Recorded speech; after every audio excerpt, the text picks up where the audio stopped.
Records में जो राज्य सरकार ने पत्र लिखा केंद्र सरकार को, तो मालूम पड़ा है इस पत्र के हिसाब से जो पिछले वर्ष 2022-23 में पैडी बनना था, अनुमानित था 138 लाख टन, 2023-24 में घट के 138 से घट के 136 लाख टन हो जाने वाला है।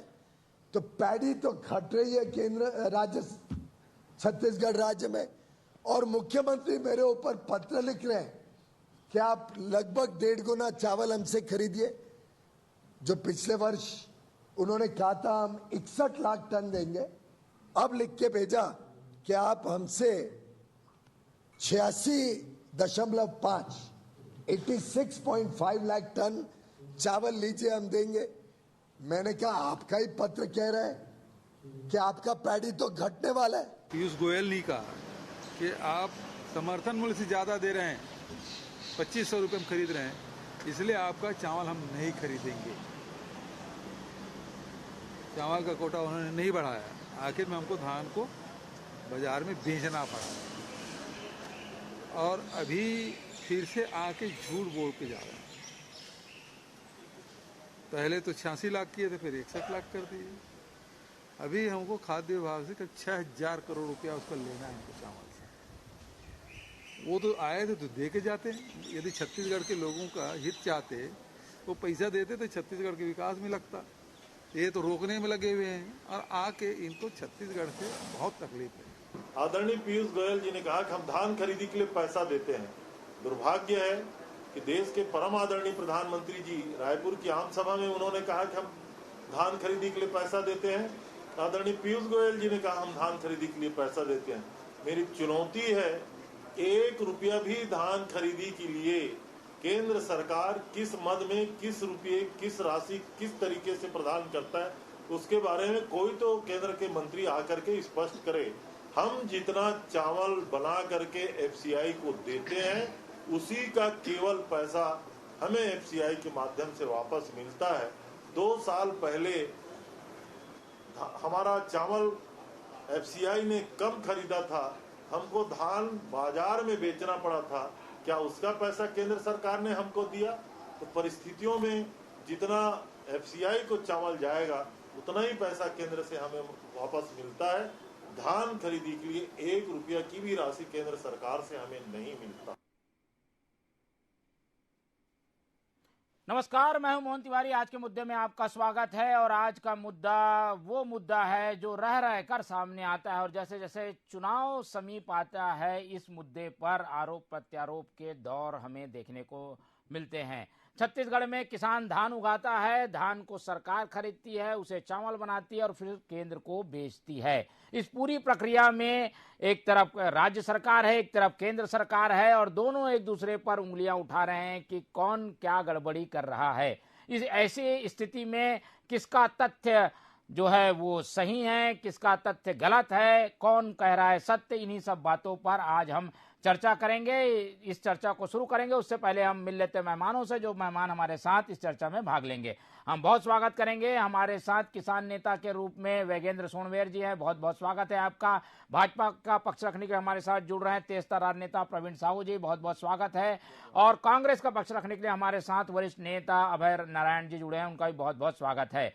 धान को लेकर कई बार हम चर्चा कर चुके हैं, और ये पहली बार नहीं है कि जब चर्चा हो रही है कि धान खरीदी कौन करता है, खरीदी के लिए पैसा मिल रहा है कि नहीं मिल रहा है। अब इस पर चर्चा हो रही है कि धान का जब चावल बनता है तो उसके कोटे में कटौती कर दी गई है। केंद्र कह रही है हमने कोई कटौती नहीं की, हम तो जितना कोटा मांगते हैं उतना राज्य सरकार देती ही नहीं, ज्यादा कोटा देने के बावजूद धान नहीं जमा किया जाता। तो ऐसी स्थिति में एक एक करके प्रतिक्रियाएं लेते हैं कि कौन सही बोल रहा है, और चुनाव में बताने की कोशिश दोनों ही पार्टियां कर रही हैं कि वो किसानों के काफी करीब है।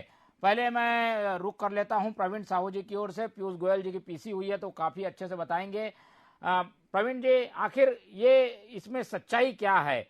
केंद्रीय मंत्री जी आते हैं, राजनीतिक प्रेस कॉन्फ्रेंस थी तो हालांकि वो राजनीतिक तरीके के आरोप लगा के चले गए, लेकिन राज्य सरकार ये कह रही है कि हमको कोटा पहले ज्यादा दिया था, 86,000 मीट्रिक टन, वो कम हो गया, अब 61 लेने की बात हो रही है। कटौते में कोटे में कमी कर दी गई है ताकि हम कम धान खरीद सकें। ये एक दबाव बनाने की रणनीति का हिस्सा है, लेकिन आप लोग इनकार कर रहे हैं। इसकी वजह क्या है तथ्य आपके पास? सबसे पहले तो भारत माता की जय कहूंगा, जय छत्तीसगढ़, जय जोहार। आपके सम्मानित चैनल के सभी दर्शकों को मेरा नमस्कार, प्रणाम। आप सभी को नमस्कार। देखिए, चलिए मैं पीयूष गोयल जी से पहले राज्य सरकार के मंत्री का ही जो विधानसभा के पटल पर रखा हुआ है उत्तर, उसको मैं उल्लेखित करता हूं। अभी रविंद्र चौबे जी के बाइट को मैं सुन रहा था, वो कहते कि केंद्र सरकार बिल्कुल पैसा नहीं देती। ये विधानसभा के पटल पर रखा हुआ उत्तर है माननीय कृषि मंत्री जी का, जिसमें उल्लेखित है कि लगभग 90,000 करोड़ की राशि का जो भुगतान हुआ है, जिसमें लगभग 74,000 करोड़, दर्शक सुनिएगा मेरे सम्मानित दर्शक, 74,000 करोड़ केंद्र सरकार देती है और बाकी केवल 16 करोड़ रुपए राज्य सरकार ने दिया। इस प्रकार लगभग 82% से अधिक राशि जो है केंद्र सरकार दे रही है। विधानसभा के पटल पर माननीय मंत्री जी ने स्वयं स्वीकार किया है। और रही बात आदरणीय पीयूष गोयल जी की, तो उस विषय को फिर मैं बताता हूं। हमारे जनता आपको मैं बताना चाहूंगा कि धान की बात करूं, पहले तो मैं बताऊंगा कि दो अलग अलग विषय है जिस पर केंद्र सरकार जो है क्लैरिटी कर चुकी है, लेकिन राज्य सरकार भ्रमित करने का प्रयास करती है। दो अलग विषय है, समाहित है, लेकिन पहले धान है और धान से बनने वाला चावल है। धान, सबसे पहले धान की बात करूं तो धान की अनुमानित जो पैदावार की बात की थी राज्य सरकार ने, लिखित में दिया था कि 138 लाख मीट्रिक टन धान का उत्पादन करेगी, लेकिन अनुमान के विपरीत केवल 107 लाख मीट्रिक टन का उत्पादन हुआ। और वर्तमान वित्तीय वर्ष में ही हम कहें तो सरकार ने अपने अनुमान को घटा दिया कि हम केवल 136 लाख मीट्रिक टन धान का उत्पादन कर पाएंगे। एक तरफ तो कहती है कि आप पूरा खरीदिए, सरकार कह रही है कि एक एक पाई, हम एक एक दाना खरीदने को तैयार हैं, लेकिन राज्य सरकार स्वयं कह रही है कि धान के उत्पादन में कमी होगी। और जनता को मैं बताना चाहूंगा, धान से ही बनता है चावल। चावल के विषय में कहना चाहूंगा कि चावल का जो कोटा होता है केंद्रीय पूल के तहत, वह एफसीआई के गोदाम में जमा होता है, जिसको राज्य सरकार जमा करती है और केंद्र सरकार खरीदती है। तो चावल के विषय में टारगेट रखा गया था 61 लाख मीट्रिक टन का, जिसमें राज्य सरकार ने वर्तमान में केवल 53 लाख मीट्रिक टन चावल जमा किया है, यानी अपने टारगेट से ही पीछे है। हम तो बात कर रहे हैं 86 लाख मीट्रिक टन की, और यहां तक आपने राज्य सरकार ने केवल 53 लाख मीट्रिक टन चावल जमा किया है। निश्चित रूप से सरकार जो है जनता को गुमराह करने की बात कर रही है। पीयूष गोयल जी समेत आदरणीय प्रधानमंत्री कह चुके हैं जितना चावल होगा सारा खरीदने को तैयार है, लेकिन एक तरफ राज्य सरकार लक्ष्य तय करती है कि चावल का 61 लाख मीट्रिक टन होगा, लेकिन उतना ही जमा नहीं कर पाती है। दूसरा सबसे महत्वपूर्ण बात मेरे सम्मानित जनता को मैं बताना चाहूंगा, यहाँ के केंद्रीय खाद्य मंत्री, यहाँ के राज्य खाद्य मंत्री आदरणीय अमरजीत भगत जी स्वयं विधानसभा के पटल पर स्वीकार कर चुके हैं कि 69,000 मीट्रिक टन चावल गायब है। जब यहाँ के मंत्री स्वयं स्वीकार कर रहे हैं कि चावल गायब है, तो निश्चित रूप से प्रमाणित करता है कि यहाँ की सरकार भ्रष्ट है और विषय को मतांतरण करने के लिए अलग अलग विषय को लेकर आ रही है। ठीक है, अलग अलग तरीके की बातें आती हैं, इसीलिए सफाई देने के लिए केंद्रीय खाद्य मंत्री पीयूष गोयल को खुद आना पड़ा। उन्होंने काफी गंभीर आरोप राज्य सरकार पे लगाए हैं। हालांकि कांग्रेस इन सब बातों से इनकार कर रही है। आज प्रेस कॉन्फ्रेंस में इस सब बातों की सफाई भी दी गई। अभय राय जी हमारे साथ है। अभय जी, ये धान का मुद्दा ऐसा चिपक गया है हर चुनाव से कि जैसे ही चुनाव आती है इस पे चर्चा हो जाती है। आखिर ये इस मुद्दे पर आप लोग खरीदी कर रहे हैं, चावल बनाकर केंद्र को दे रहे हैं, लड़ाई किस बात की है? केंद्र और राज्य दोनों के सहभागिता से ये सारी चीजें चलती है, इसमें राजनीति कहां से आ गई? मोहन तिवारी जी, यही तो लड़ाई है कि संघीय व्यवस्था के तहत राज्य और केंद्र को एक साथ चलना होता है। दोनों के अपने अपने मायने और मानदंड होते हैं और उन मानदंडों का पालन करना होता है। आप मुझे बताइए कि 4 साल लगातार धान खरीदी हो गई, 4 साल तक केंद्र चावल भी खरीद रहे हैं। चुनावी वर्ष में पीयूष गोयल जी क्यों आए? इससे पहले 4 साल पीयूष गोयल जी धान खरीदने से पहले क्यों नहीं आते थे? ये चुनाव जब है, जब भूपेश बघेल का मुकाबला करने के लिए मोदी जी आ रहे हैं, अमित शाह जी आ रहे हैं, न तो कोई यहाँ पे विकास का काम बताते हैं केंद्र का, न कोई लक्ष्य लेके आते हैं, केवल आना और आरोप लगाना। अरे पीयूष गोयल जी, ईडी, आईडी, सीबीआई, आईटी सब तो घूम ही रही है, आपको झूठ बोलने क्यों आना पड़ा? प्रमोद सावंत जी को चेहरा दिखाने के लिए झूठ बोलने के लिए क्यों आना पड़ा? ये बौखला गए हैं। ये अभी प्रवीण साहू जी कह रहे थे, भाजपा के बहुत अच्छे प्रवक्ता हैं, मैंने आज पहली बार सुना, मैं उनका स्वागत करता हूं, लेकिन वो कह रहे थे कि मति भ्रम। अरे मति भ्रम भाजपाइयों की हो गई है। ये बर्दाश्त नहीं कर पा रहे हैं कि छत्तीसगढ़ के किसान की जेब में भूपेश सरकार पैसा डाल रही है। ये बर्दाश्त नहीं कर पा रहे हैं कि किसान कांग्रेस के साथ खड़ा है। ये बर्दाश्त नहीं कर पा रहे हैं कि किसी प्रदेश का मुखिया किसान का बेटा बन गया है। ये मति भ्रम का कारण है। अभी जितने आंकड़े दिए जा रहे थे 138, हमने एक अनुमान लगाया था पिछले साल, जिस तरह से फसल बहुत अच्छी थी कि 136 लाख मीट्रिक टन होगा। 107 हमारी खरीदी हुई, अनुमान से कम, इसलिए कि 15 कुंटल ही हम ले रहे थे। उत्पादन तो पूरा हुआ अनुमान से, लेकिन हमने 15 कुंटल ही खरीदा। इस बार हम 20 कुंटल खरीद रहे हैं, इसलिए हमने अनुमान 138 लाख टन का दिया।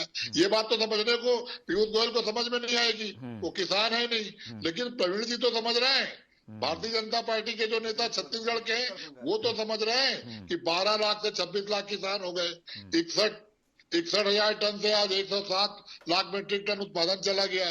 तो इन बातों को तो भाजपा के नेता तो समझ रहे हैं ना, और इसमें सच झूठ का खेल नहीं खेलना चाहिए।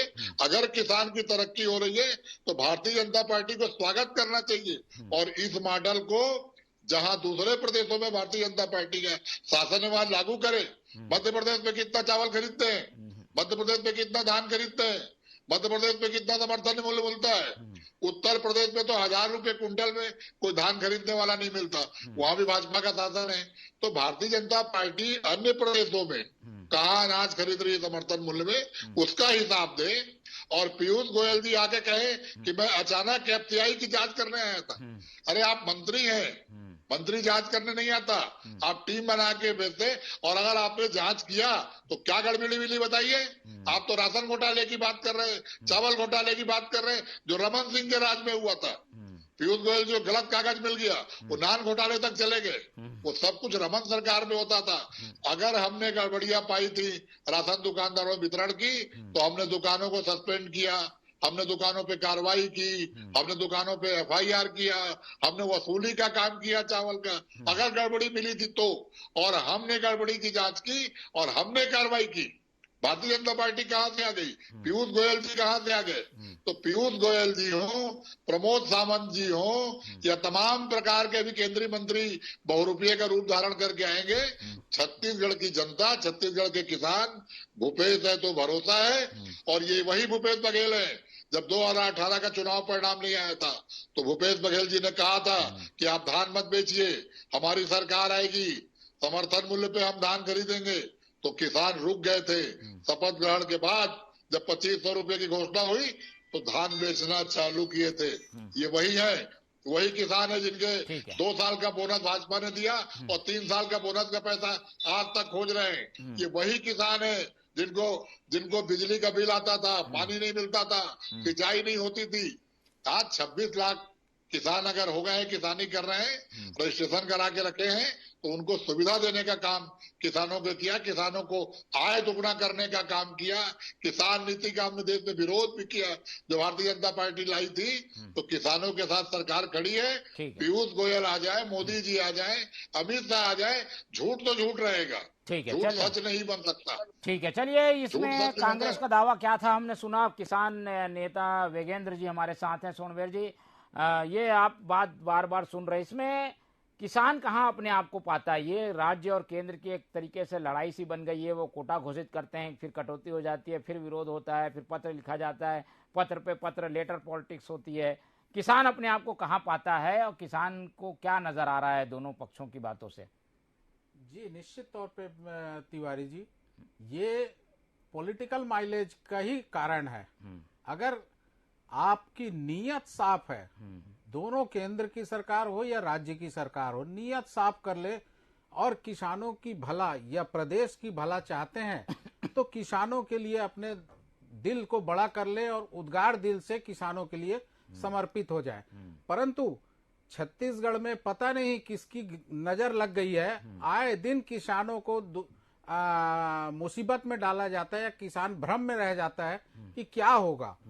परंतु छत्तीसगढ़ के किसान आज ये जान चुके हैं कि हमें क्या करना है, और हम चुनाव में 15 साल की सरकार को 15 सीट में ला दिया हम किसानों ने, तो आने वाले समय में भी हम तैयार हैं। तो इसीलिए किसानों को अपना फुटबॉल ना समझे राजनीतिक दल, किसानों के लिए बड़े मन से काम करना शुरू करें। तो किसान जो है निश्चित तौर पे, अगर आपकी योजना अच्छी है तो किसान हम आपको वोट देंगे, अगर आपकी योजना ठीक है तो हम उनको वोट देंगे। परंतु जो किसान हित विरोधी होगा या जो छत्तीसगढ़ का विरोधी होगा उसे किसान यहाँ से उखाड़ फेंक देगी। ठीक है, लेकिन ये किसानों के बारे में चर्चा ये आई कि भाई आखिर 1 एकड़ में धान होता कितना है, और इसी बात को लेकर ये विवाद था कि ज्यादा धान होता नहीं है लेकिन ज्यादा खरीदेगी सरकार तो घोटाला होगा। ये आशंका बीजेपी की ओर से जताई जा रही है। पीयूष गोयल भी इसी ओर इशारा कर रहे थे। जी, मैं निश्चित तौर पे छत्तीसगढ़ में क्या 15 कुंटल धान ही उत्पादन होता है? ये भारतीय जनता पार्टी की पूर्ववर्ती सरकार ने 10 कुंटल जो है प्रति एकड़ खरीदने का घोषणा किया था। किसानों ने विरोध किया तो 15 कुंटल किया, बल्कि उसके पूर्व जोगी जी के शासनकाल से क्षेत्र वाइज कहीं 20 कुंटल कहीं 22 कुंटल खरीदी होती थी। और आज कांग्रेस की सरकार ने 20 कुंटल खरीदने की घोषणा की है। ये निश्चित तौर पे किसान इसका स्वागत करती है। अगर भारतीय जनता पार्टी की सरकार किसान हित ऐसी सरकार होती तो किसानों के कोटे में कटौती नहीं करती, जबकि उस समय इतना उत्पादन हो जाता है क्या? वो कह रहे हैं उत्पादन ही नहीं होता। निश्चित तौर पे नहीं, बिल्कुल ये गलत बात है। आज अगर देखा जाए तो यहाँ छत्तीसगढ़ के किसान इतने समृद्ध आधुनिक तरीके से खेती कर रहे हैं, वो 25 से 30 कुंटल तक का भी उत्पादन ले रहे हैं। 15 कुंटल जो शेष बचता है किसान वो औने पौने दाम में बिचौलियों को या मिल मालिकों को बेचते हैं। तो अगर 5 कुंटल बढ़ा, हम तो ये कहते हैं कि दाना दाना धान खरीदे सरकार और 12 माह खरीदे सरकार, तो किसान और ज्यादा समृद्ध होगी।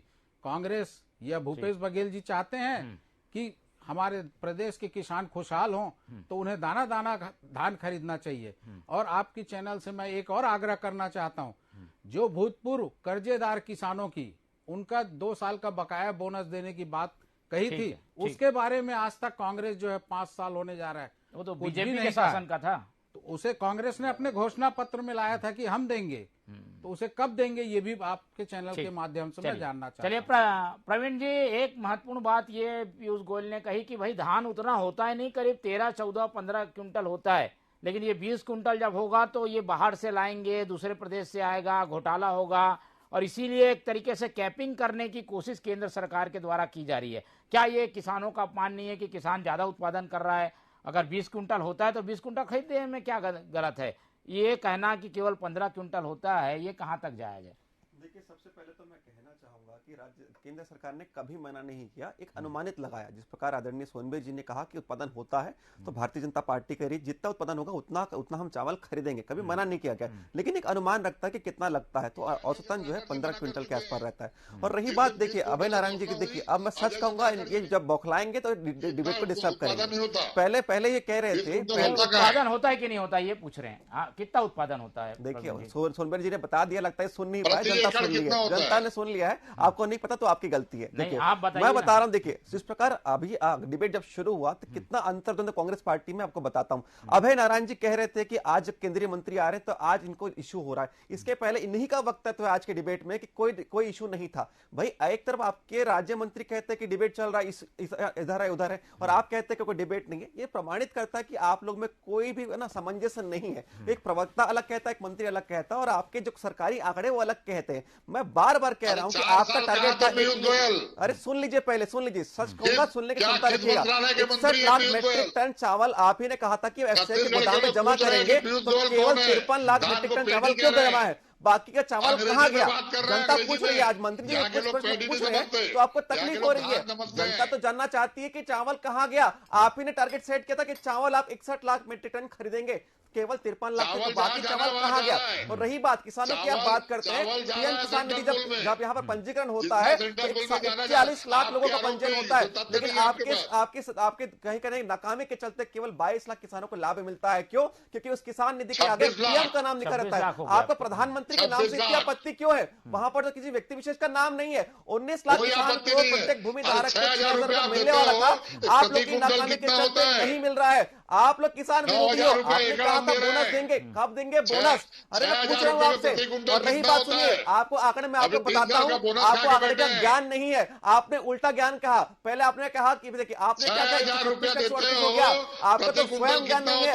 आपके चिट्ठे में लिखा था, पहले लिखा हुआ था कि 138 लाख मेट्रिक टन आप पहले अनुमानित उत्पादन करेंगे। इसमें आशंका क्या है? आप भाजपा की आशंका बताइए कि ज्यादा खरीदी होने से क्या लग रहा है आपको? क्या गड़बड़ी होगी? क्या किसानों को सही फायदा नहीं मिल पाएगा? ये जो कोटा बढ़ाया गया है, इससे क्या किसी को फायदा होगा तो उस पार्टी को होगा क्या? देखिए, मैं तो वही कह रहा हूं कि जितना लक्ष्य इन्होंने तय किया है 61 लाख मैट्रिक टन, केंद्र सरकार ने बिल्कुल माना नहीं किया। ये मांग कर रहे 86 की। आज केंद्रीय मंत्री ने कहा कि 100 लाख मीट्रिक टनों का कोई भी खरीदेंगे, लेकिन पहले जो आपने टारगेट सेट किया था पहले वो तो पूरी कर लीजिए। अभी वर्तमान में केवल 53 लाख मैट्रिक टन है, तो बाकी जो 86 के लिए तो 33 लाख मैट्रिक टन है, वो आप पड़ोसी राज्य से लेकर आएंगे क्या? मैं पूछना चाहता हूँ। निश्चित रूप से भ्रष्टाचार करने का साधन ढूंढ रही है केंद्र सरकार। बोल रही है कि जितना चावल एफसीआई के गोदाम में होगा, एक एक दाने चावल का पैसा देंगे। आपको तकलीफ हो रही है कि केंद्र सरकार पैसे दे रही है? चलिए, केंद्र ये कह रही है कि जितना आप चावल देंगे उतना हम खरीदने के लिए तैयार हैं, लेकिन आपने पिछला कोटा ही पूरा नहीं किया। अभी भी उसमें 10,000 जो 10,000 मीट्रिक टन बाकी है। अनुमान को आप ही ने कम कर दिया, आप ही ने अनुमान को कम कर दिया कि उत्पादन कम होगा। इस ओर भी ध्यान रखिएगा। इस बार ज्यादा रखा है लक्ष्य। ठीक है, 86 लाख टन खरीदिए आप, उत्पादन हो रहा है। पहले आपका बचा हुआ 8 लाख मीट्रिक टन। अभय राय जी, ये बीजेपी और पीयूष गोयल का भी आरोप है कि कम देते हैं, हम कोटा ज्यादा रखते हैं, ये चावल कम देते हैं, चावल बना नहीं पाते, प्रक्रिया लंबी चलती है। देखिए, उत्पादन बढ़ रहा है और उत्पादन के हिसाब से राइस मिल नहीं बढ़ते। राइस मिल बढ़ने का एक अपना संख्या है। अगर 100 है तो 125 होगी, 100 का 200 राइस मिल नहीं होता। मिलिंग में लेट होता है, जब मिलिंग हो जाती है तो चावल दिया जाता है। हम भाजपा की तरह जो किसी मंत्री के भाई के मीटिंग क्यों करवाते, राइस मिलों में मीटिंग हो रही है और नाकामी का आरोप आप केंद्र सरकार नहीं, वो तो साल भर में दे सकते हैं, लेकिन राइस मिल की साल भर सकते हैं, लेकिन नहीं दे पा रहे हैं। नहीं बढ़ी, 61 लाख मीट्रिक टन के चावल नहीं दे पा रहे, बाकी 8 लाख मीट्रिक टन चावल कहाँ गए? जनता पूछना चाह रही है। आप पूरी तरह नाकाम सरकार है, जनता को भ्रमित करने का काम कर रही है। प्रवीण जी ये कह रहे हैं कि ये प्रक्रिया लंबी चलती रहती है, धान का चावल बनता है, उसमें कुछ समय लगता है, इसलिए लेट जमा होता है। आप कोटा निर्धारित रखिए, साल भर जमा होता रहेगा। क्या ये सहमत है क्या? हर कार्य की समय सीमा होती है। जिस प्रकार चुनाव के लिए हम देख सकते हैं कि नवंबर जो या दिसंबर में चुनाव होगा, उसको हम एक्सटेंड नहीं कर सकते। वर्तमान में 30 सितंबर 2023 तक इनको 61 लाख मीट्रिक टन चावल जमा करना है, लेकिन आज देखिए, आज 17 तारीख हो गया है, 16 तारीख हो गया, केवल 53 लाख मीट्रिक टन है। तो कितने 12-13 दिन में कहां से लेकर आएंगे? निश्चित रूप से प्रमाणित करता है कि जनता को केवल भ्रमित करने का काम करती है। ये सरकार नाकाम है, केवल भ्रष्टाचार कर रही है, लोगों के साथ गलत काम कर रही है, अत्याचार कर रही है, रेप को बढ़ावा देने वाली सरकार है। इस ओर ध्यान ना जाए, जनता को भटका रही है। अभय जी क्या कहना है? ये इस तरीके का कह रहे हैं कि समय के अंदर आप लोग जमा ही नहीं कर पाते। भगत जी को क्या आप नकारते हैं? उनके वक्तव्य में पूछ रहा हूं। मैं प्रवीण जी से निवेदन कर रहा हूं किसानों के हित में कि हम अपने समय पे जमा कर लेंगे। इस साल 9 सांसदों को कहें कि प्रधानमंत्री जी से बात करें और 86 लाख टन चावल खरीदे, 6,000 करोड़ रुपया जो हमारा बचा है वो दे दे। सुनिए, सांसदों को बोले कि जाके प्रधानमंत्री जी से बात करें। आपके मंत्री जी स्वयं कोटे के लिए केंद्र से बात करें। एक बार किसान नेता वेगेंद्र जी हैं, उनसे समझने की कोशिश करते हैं। इस पूरी प्रेस कॉन्फ्रेंस में, इस पूरे आरोप में ये 2-3 बातें सामने आई वेगेंद्र जी की, भाई एक तो धान का रकबा कम हो रहा है छत्तीसगढ़ में, ऐसा पीयूष गोयल कह रहे हैं, और उसके बावजूद धान का उत्पादन ज्यादा हो रहा है। उनको आशंका हो रही है, एक तो कोटा आपने बढ़ाया है, उतना धान उत्पादन होता नहीं, कहीं और से लाकर खपाएंगे। इस तरीके की आशंकाओं के बीच उन्होंने घोटाले का आरोप लगाया है। क्या ऐसा किसान मानते हैं? आप किसान के रूप में क्या देखते हैं? जी, निश्चित तौर पे तिवारी जी, पीयूष गोयल जी जो आशंका व्यक्त कर रहे हैं वो बिल्कुल निराधार है, क्योंकि छत्तीसगढ़ का भूभाग में इतना धान पैदा होता है, इतना प्रोडक्शन है कि हमको बाहर राज्य से लाने की जरूरत है ही नहीं। यहाँ तो ऐसे ही ऑलरेडी सरप्लस है, तो हम और काहे को नहीं अगर रकबा कम हो रहा है तो उत्पादन भी कम होना चाहिए। कहाँ से उत्पादन ज्यादा हो जाता है? नहीं, छत्तीसगढ़ के भौगोलिक क्षेत्र ऐसा है कि जहाँ पे पूर्व की तुलना में आज जो है नहर का या पंप का इरिगेशन एरिया बढ़ चुका है और किसान आज स्वावलंबी हो चुके हैं, अपने हाथ में अपने हर संसाधन को अपने हाथ में रखे हुए हैं, तो उत्पादन घटने वाली कोई बात ही नहीं है। और बल्कि 2500 रुपये मूल्य की वजह से जो दलहन तिलहन बोने वाले किसान वो भी धान की ओर अग्रसित हो गए हैं, गन्ना बोने वाले किसान वो भी धान की तरफ आकर्षित हो चुके हैं। इसी प्रकार जो अन्य जो भाटा टिक रहा था उसको भी लोगों ने धनहा में परिवर्तन कर लिया। तो मैं नहीं मानता कि हमारे छत्तीसगढ़ में धान का उत्पादन कम हो रहा है, परंतु धान का उत्पादन पर्याप्त था, सिर्फ मिलिंग व्यवस्था जो है लचर थी, इसीलिए हमारे धान जो है रेक में सड़ जाते थे और उसको औने पौने दाम में भारतीय जनता पार्टी की सरकार बेच रही थी।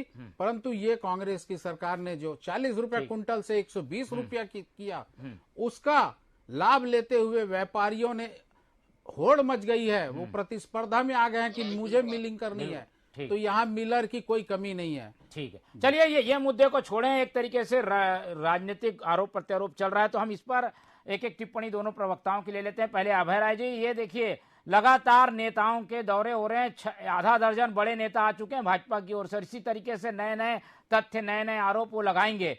जवाब में आप लोगों के पास क्या है? आप लोग क्या करने वाले हैं? क्या रणनीति है? ये सारे आरोप पुराने होंगे, लेकिन नए सिरे से नए लोग, बड़े लोग आरोप लगा रहे हैं, तो फिर से ये मुद्दा खड़ा हो जाता है। कांग्रेस अपने 5 साल के कामों को लेकर जनता के बीच में जाएगी। जो हमने किसानों के लिए किया, महिलाओं के लिए किया, भूमिहीन कृषक मजदूरों के लिए किया, कोई बड़े लोग आएंगे क्या जवाब देने के लिए? जो गौठान के माध्यम से गायों की सेवा की, जो राम वनगमन पर्यटन परिपथ बनाया, कृष्ण कुंज बनाया, जो हमारी योजनाएं हैं, जो काम है, और बेरोजगारी भत्ता दिया, हम उन योजनाओं को लेकर हमने भर्तियों का पिटारा खोला। हमने वो तमाम भर्तियां जो भारतीय जनता पार्टी सड़क पर छोड़ के चली गई थी, बड़ी संख्या में आ रहे हैं बीजेपी के लोग ज्यादा आ रहे हैं। आप लोग क्यों तेजी नहीं ला रहे हैं जवाब देने के लिए, कोई बड़े लोगों को बुला के? हमारे काम को लेकर हम जा रहे हैं। बूथ तक हमारे कार्यकर्ता पंपलेट और पोस्टर और अपने काम को दिखा रहे हैं। हमारा काम तो घर घर तक है। बीजेपी के लोग इससे आ रहे हैं कि प्रदेश के जो नेता हैं वो नाकाम हो चुके हैं। प्रदेश के नेतृत्व को जनता अभय जी, एक निवेदन है आपसे, 2 मिनट मेरी बात दिल्ली के माध्यम से कि दिल्ली के नेता वेगेंद्र जी कुछ बोलना चाह रहे हैं, झूठ से जल्दी बोल दीजिए। अभय जी, एक निवेदन है कि 2 साल का बकाया बोनस के संबंध में आप कुछ बोलिए। ये हमारे लिए अच्छा है। छत्तीसगढ़ के किसान आपसे जानना चाह रहे हैं। चलिए, उनको पहचान जाए। ठीक है, चलिए। धान का मुद्दा ऐसा है कि खत्म नहीं होगा। हमारा समय जरूर खत्म हो गया है, इसलिए चर्चा यहीं खत्म करेंगे और कोशिश यही रहेगी कि एक तरीके से स्पष्ट जो स्थिति है वो स्पष्ट हो, पारदर्शी के तरीके से धान खरीदी हो, किसान भी परेशान ना हो, खरीदी करने वाली राज्य सरकार परेशान ना हो, केंद्र के पास भी सारी चीजों की जानकारी हो। तो इसकी उम्मीद करते हुए चर्चा यहीं खत्म करेंगे। हमारे साथ वेगेंद्र सोनवेर जी जुड़े, उनका बहुत धन्यवाद। प्रवीण साहू जी समय दिए, उनका बहुत धन्यवाद। और अभय नारायण जी हमारे साथ जुड़े, उनका भी बहुत धन्यवाद। तो तीनों मेहमानों का धन्यवाद है और धन्यवाद करते हुए इस चर्चा को आज हम यहीं खत्म करेंगे और आप लोग से उम्मीद रखेंगे कि आप लोग देखते रहिए टीवी 24। मुझे दीजिए इजाजत, नमस्कार।